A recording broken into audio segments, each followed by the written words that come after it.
Si Mang Kanor! Tumubirada, tanlog pa sa okra. Si Mang Kanor! Kayang makalusot, bisag walay buslot.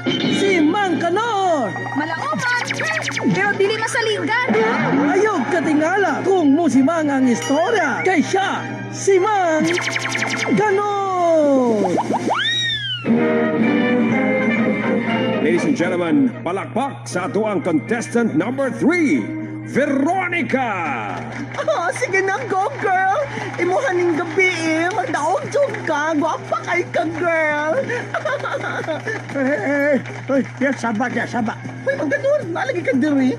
Oh, siyempre, muna mo kandidata ka ng contestant ang bete. Uy, mao na proud kay ko anak niya mo daog jud na siya Roy. Oy, di na nakadaog mong kandidata tanawag surana.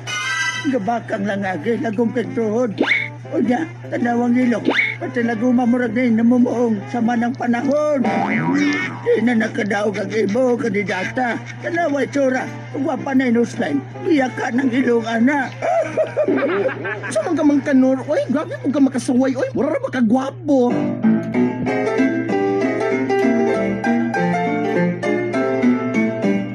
Ug ang hidaog sa ato ang mutya ng barangay, contestant number 3, Veronica! Yes, go ahead, ka girl. I'm very proud of you. Congratulations, hon. Oh, congratulations. Gwapa kay ka. Ikaw ginamot yan. Oh, Mang Kanor. Oh, tsaka may masulti ni mo. Hilong mo naman kay kadihan. Daan pala gidip ko. Maugay mo daw. Maugay na bet na ko ka na contestant number 3. Maugay na imong manok. Anak na sa mong silingan. Silingan man ang bata. Nagamay pa kayo na magdagandagan na dito sa mong barangay. Karon, kumpare na kung amahan na. Talentedo kayo ng bata. Dila na pamutya ng barangay. Mahimogin ang Miss Universe pohon. Congrats mo, girl. Idol kay tika.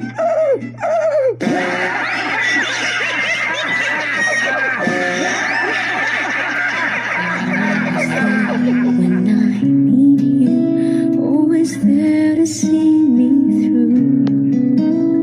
You never let me down.